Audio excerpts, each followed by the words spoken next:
To further discuss seismic activity within Türkiye and the region, we're now joined by Mehdi Zare. He's a Professor of Engineering Seismology at the International Institute of Earthquake Engineering and Seismology in Tehran. Thank you, Professor, so much for joining us here on TRT World. We've already, in the last few days, experienced hundreds of aftershocks in these quake-affected regions. How long can people there expect these aftershocks to last? Because earthquakes in the past have been very big, and the aftershocks have lasted for up to a year.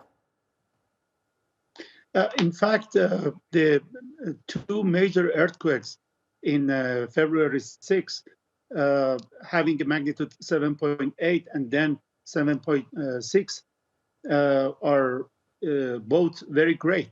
And if we look at the history of seismicity in Anatolia and in the Middle East, we see that such earthquakes may have the aftershocks within a couple of months, even a year of aftershocks. But normally, the aftershocks show the magnitudes less than the major earthquakes. It means that we hope that the level of the magnitude will decrease during the time, and these aftershocks means that the stress is releasing, and the fault, East Anatolian fault, is moving to the new equilibrium in order to be entered to a new relaxed time. But unfortunately, as we have seen 2 days ago, it has been energy release, a great energy release that maybe after 1,000 of years it passed since the last one, the last great one on this fault. And if 1,000 years ago the population was not so much, actually about 8.5 million people are living around this fault in the earthquake-prone area. Professor, is there a possibility of another big earthquake resulting from movement on the East Anatolian fault? We've already seen these two massive ones, but could there possibly be another one there, as well as then on the North Anatolian fault, which may have even more damage because it's so close to Istanbul, the biggest city in Türkiye and the most populated?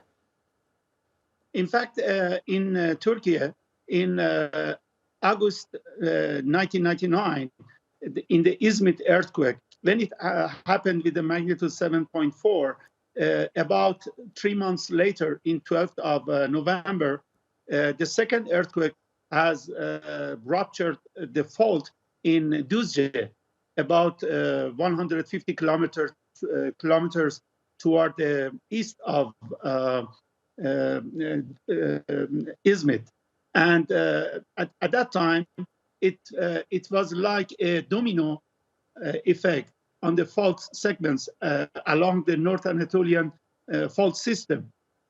In fact, what has happened 2 days ago, in 6th of February, on the East Anatolian fault system was, it seems that it was a domino effect. The first earthquake, the 7.8 magnitude earthquake, has ruptured, and then the second one might be triggered by the early morning earthquake.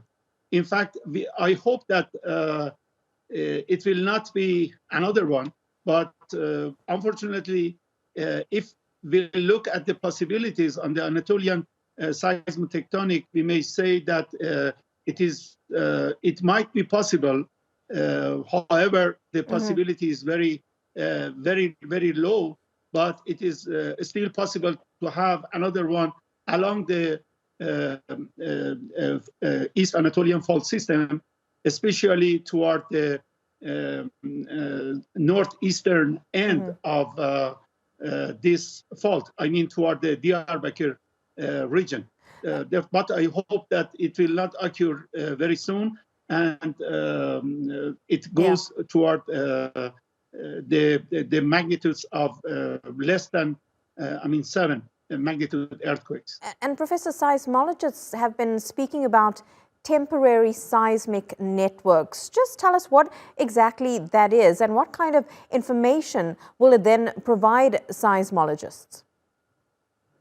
In fact, after each major earthquake, the seismologist puts a network, a temporary network, having a couple of stations around the fault, around the epicenter or epicenters of the major earthquakes happen, in order to monitor the aftershocks, in order to analyze the fault surface, and to model the future possible activity of this zone.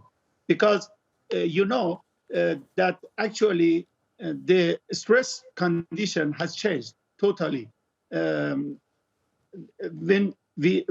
we look at the East Anatolian fault system, by 6th of February, there has been a state of stress along the fault system.